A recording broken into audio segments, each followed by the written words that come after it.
Any attempt today to interpret the scriptures of the Christian faith can leave the reader with a smorgasbord of methods. Sometimes one idea will emerge that can help more than others in sorting out what the scriptures might have meant to the original readers, and hence what they might mean to us today. That being said, I want to share a method I've learned to be of primary importance when interpreting the Bible. I have studied the ancient languages, the historical contexts in which most of Scripture was written, the philosophies and historical events through which we interpret Scripture, and tried to do an exegesis of the world in which we live today. But none of those are the primary lens through which I now interpret Scripture. I first considered this primary lens after helping out at a soup kitchen. It is simply this: the Bible was written by people on the edges, to people on the edges.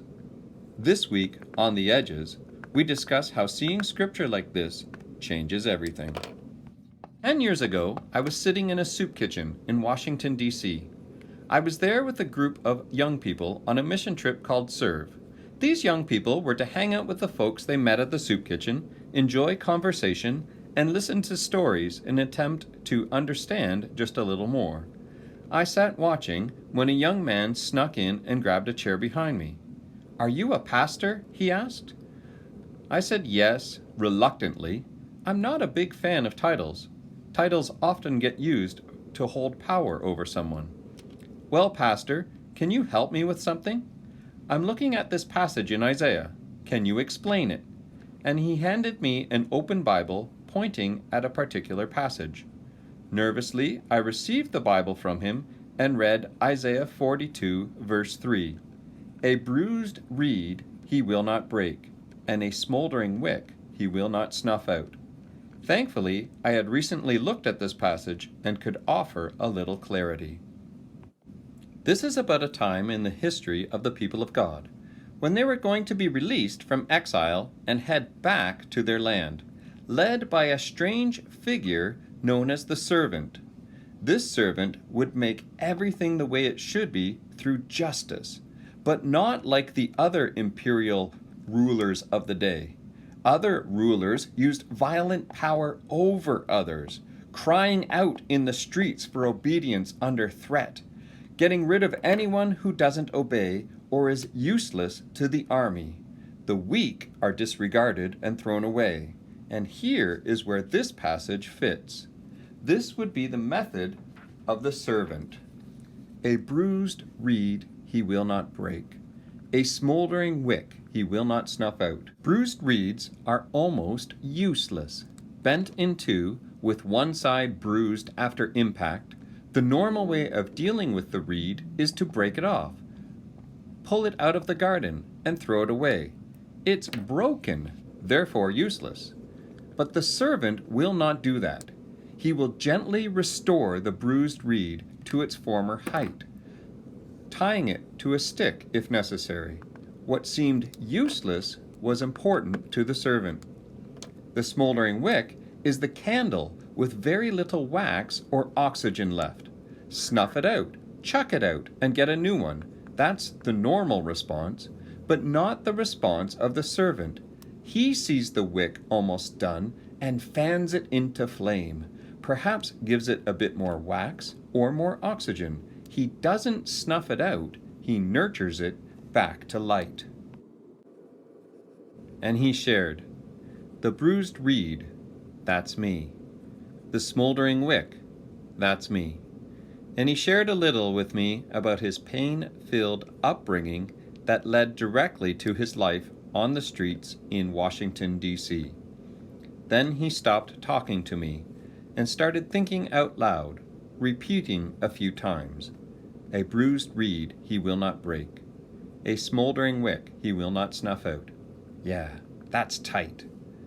Suddenly, his eyes became even more alive, and he turned to me again. "But wait, there's lots of us like this. Bruised reeds and smoldering wicks.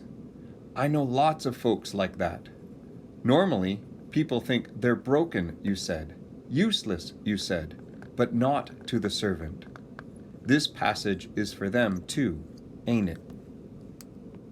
I walked away from the conversation with a stark realization. This book I have studied more than any other, that Bible, was for my friend on the streets. Most of the stories are. My friends on the street are among the oppressed, the tossed away, the meek, those in mourning, and the poor, the ones declared by Jesus as beloved in the new kingdom. They are the least of these in which I and others meet Jesus.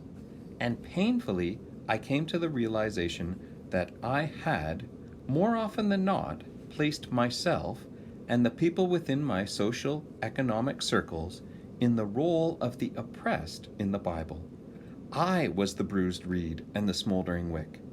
And by thinking and preaching so, I did two things. One, I used the Bible to continue to uphold my middle to upper class worldview. And two, I failed to ask, how do my actions and my life either directly break the bruised reed and snuff out the smoldering wicks, or support a system that does? If I am not at the edges of society, then maybe it's not primarily about me. God's justice, then, was not about me as the oppressed receiving more, but me as the one with extra giving up from my excess. The mountains come down and the valleys come up, said Isaiah 40, and I was on the mountain and my friend was in the valley. Now, I believe there is a role still for us who have. Repenting of this life is possible, although quite challenging for anyone with stuff and money, according to Jesus. But receiving the breath of life by that Spirit of Jesus calls us to God's justice, to Jubilee. Jubilee is where everyone has enough, or even has an abundance.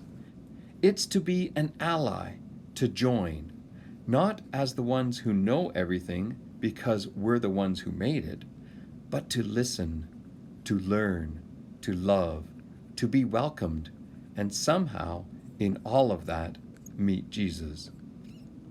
I am not there yet. I still have a lot to learn. My teachers are the prophets who speak about perseverance, resilience, love, and trust in spite of their circumstances. They are the prophets from the edges. As always, there is much more to say about this, so please hit subscribe, and until next week, thanks for listening.